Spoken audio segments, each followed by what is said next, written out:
Yeah! Bonjour Jean-Luc. Bonjour Daniel. Aujourd'hui, on va parler des Sentiers de la Gloire. Humphrey Cobb est un romancier et scénariste américain, né en Italie en 1899 et mort en 1944 aux États-Unis. Âgé de 17 ans, il s'engage dans l'armée canadienne pendant la Première Guerre mondiale et reste 3 ans sur le front en Europe. Il en sort blessé, gazé, en colère et profondément antimilitariste.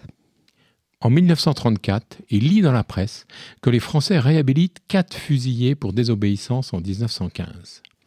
Les veuves obtiennent chacune 1 franc de dommages et intérêts. Ensuite, il publie un roman best-seller intitulé Les Sentiers de la Gloire, inspiré de l'affaire des caporaux de Souhain, dont 3 étaient originaires de la Manche. Alors, une adaptation théâtrale de Sidney Howard ne connaît pas un franc succès.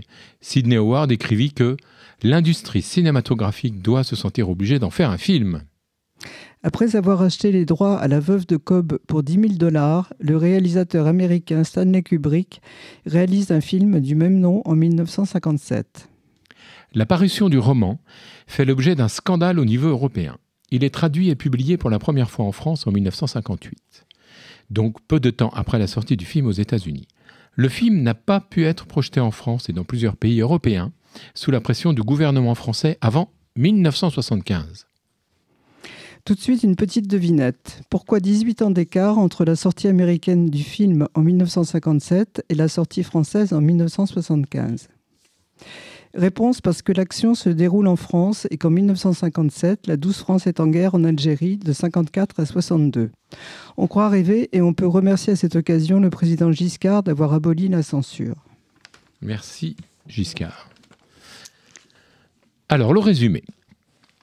Lors de la guerre de 1914-18, la 181e compagnie française, commandée par le colonel Dax, régiment à bout de force, démoralisé, épuisé par les combats précédents, reçoit l'ordre du général Asselin d'assiéger une position allemande réputée imprenable, appelée la Fourmilière. Dax exige un ordre écrit qui n'arrivera jamais. Le feu de l'ennemi en face est si nourri que les soldats qui décident de sortir de la tranchée sont fauchés sur place. L'échec prévisible de cette attaque suicidaire déclenche la colère d'Asselin, qui l'a commandée, espérant obtenir une étoile supplémentaire. Assistant de loin à cette boucherie, il donne l'ordre à l'artillerie de tirer sur ses propres lignes, mais le chef des batteries refuse d'exécuter ce crime. Asselin veut des fusillés pour l'exemple, ce qui sera fait le lendemain. Dax fournit au chef de l'état-major les preuves qu'Asselin a conduit délibérément le régiment au massacre et a fait tirer sa propre armée pendant l'attaque. Asselin est révoqué, son poste est proposé à Dax, qui le refuse. Dès le début de la guerre 14-18, l'état-major de l'armée française avait obtenu du gouvernement la mise en place d'une justice militaire d'exception, habilitée à juger rapidement et pour l'exemple tous les cas de désertion, de mutilation volontaire ou d'insubordination. C'est terrible. Environ 2500 militaires furent condamnés à mort, plus de 600 furent exécutés. Merci Daniel. Merci Jean-Luc.